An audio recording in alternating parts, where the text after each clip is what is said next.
বন্ধুরা আরোহী কিচেনে আপনাদের সবাইকে স্বাগত জানাই। আজকে আমার রেসিপি মিষ্টি আমের আচার। আপনারা প্রথম থেকে শেষ পর্যন্ত পুরো ভিডিওটা দেখার অনুরোধ রইল। মিষ্টি আমের আচার বানানোর জন্য আমি কি মশলা নিয়েছি, এখানে নিয়েছি 1 চা চামচ মৌরিটা দিয়ে দিব। নিয়েছি 1 চা চামচ মতো জিরে দিয়ে দিব।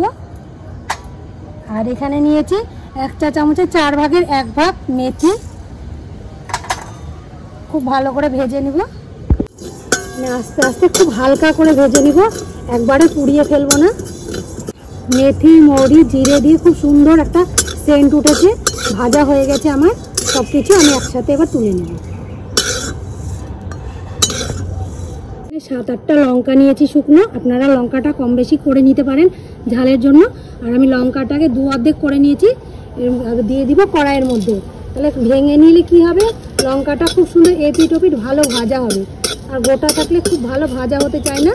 আর আমি লঙ্কাটাকে শুধু আলাদাভাবেই ভাজলাম। আমার ভাজা হয়ে গেছে, এবার আমি তুলে নিব। আমি আমগুলোকে প্রথমে কেটে নিয়েছি এরকম লম্বা লম্বা করে, খোসা ছাড়িয়ে প্রথমে ধুয়ে নিয়েছি। ধুয়ে নেওয়ার পরে লম্বা লম্বা করে কেটে 1 চা চামচ লবণ আর পরিমাণ মতো হলুদ দিয়ে আমি মাখিয়ে 1 ঘন্টা রোদে রেখে দিয়েছিলাম। আর এই আমের গা থেকে যে জলটা ছিল সেটাও শুকিয়ে গেছে। এবার আমি আচার বানিয়ে নেব। আপনারা যদি ইচ্ছা হয় আপনারা অন্যভাবেও কেটে নিতে পারেন, আপনাদের পছন্দ মতো কেটে নিতে পারেন। এটা আবারও খুব ভালো মতো গরম হয়ে গেছে। আর আমি এখানে সর্ষের তেল নিয়ে নিচ্ছি। সর্ষের তেল দিয়ে দিব কড়াইয়ের মধ্যে। এখানে আচার করার জন্য বেশি তেল লাগে না, অল্প একটু দিলেই হয়ে যাবে। খুব ভালো মতো গরম হয়ে গেছে। আর এখানে আমি 1/2 চা চামচ মতো 5 ফোড়ন নিয়েছি, তেলের মধ্যে দিয়ে দিব।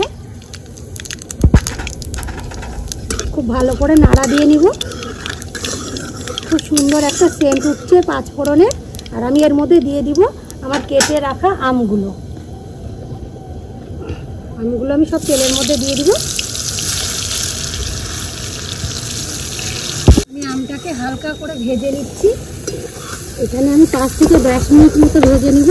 এখানে আমার অনেকটাই আম আছে, আমার গাছের নিজের আম, সেই জন্য আমি আমার আন্দাজ মতো আমি পেরে নিয়েছি। এখানে 2 থেকে 3 কেজি আম হবে। আর আমগুলো সাইজ এক একটা কত বড় বড়, আপনারা এই কাটানোটা দেখাইনি। আমটাকে খুব ভালো মতো ভেজে নিয়েছি। এর মধ্যে দিয়ে দিব আমি পরিমাণ মতো চিনি। আমটা আমি 10 মিনিট মতো ভেজে নিয়েছি। আর এর মধ্যে দিয়ে দিব চিনি। এই চিনিটা দিয়ে দিব। এখানে আমি 1 কেজি চিনি নিয়েছি। এবার চিনিটা দিয়ে দিব। আপনারা মিষ্টিটা কম বেশি করতে পারেন।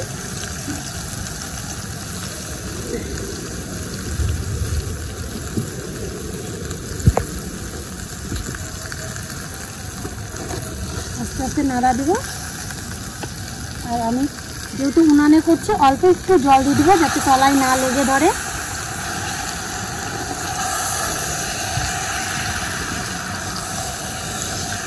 এটা দেখুন খুব সুন্দর মতো গলে এসেছে। আর অল্প একটু দানা দানা এখনো হয়ে আছে। গলে কতটা দেখুন একবারে পাতলা হয়ে গেছে। এর মধ্যে আমি দিয়ে দিব, যেহেতু আমি লবণ আগেই দিয়েছি, 1/2 চা চামচ মতো লবণ দিয়ে দিব। আর একটু স্বাদ মতো, আপনারা স্বাদ মতো লবণটা দেবেন।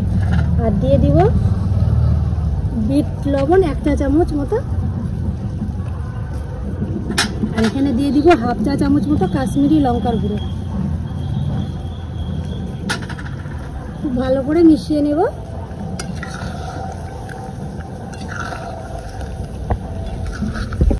আমের আচারটা দেখুন কত সুন্দর, চিনিটা গলে খুব সুন্দরভাবে ফুটছে। আর আমটা সিদ্ধ হতে থাকছে। আর এদিকে আমি আমটা সিদ্ধ হতে হতে আমার এই যে মশলাটা আমি ঠান্ডা হয়ে গেছে। এবার আমি গুঁড়িয়ে নেব। মশলাটাকে এবার খুব ভালো করে গুঁড়ো করে নেব।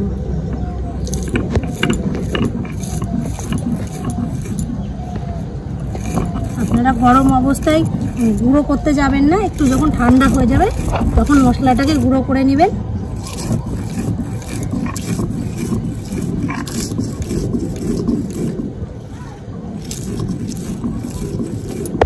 মশলা পুরো গুঁড়ো করা হয়ে গেছে। এবার আমি মশলাটা তুলে নেব। আমার মাথার উপরে যে আম গাছটা আপনারা দেখছেন, এই আম গাছটা থেকে আম পেকে পেকে ধপধপ করে পড়ছে। বৈশাখ মাস প্রায় শেষ হয়ে এলো, আর মনে হয় 2-1 দিন আছে। আচারটা প্রায় হয়ে এসেছে দেখুন। কি সুন্দরভাবে চিনির শিরাটা করে আমের মধ্যে ঢুকে গিয়েছে। এর মধ্যে আমি দিয়ে দিব আমার গুঁড়ো করে রাখা মশলাটা। আর এত সুন্দর রং এসেছে, দেখতে খুব সুন্দর লাগছে। আমের মধ্যে পুরো চিনির শিরাটা ঢুকে গেছে আর খুব সুন্দর একটা সেন্ট উঠছে।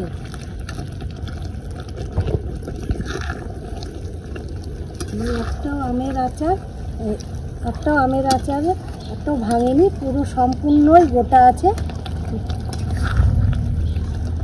মশলাটা দেওয়ার পর দেখুন মশলাটা খুব ভালোভাবে মিশে গেছে আর চিনি শিরাটাও কতটা গাঢ় হয়ে গেছে।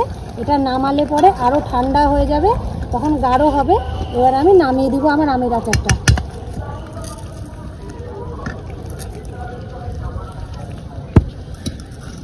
আমার রেসিপিটি ভালো লাগলে আমাকে লাইক, কমেন্ট, শেয়ার করুন। আমার চ্যানেলটি সাবস্ক্রাইব করে রাখুন।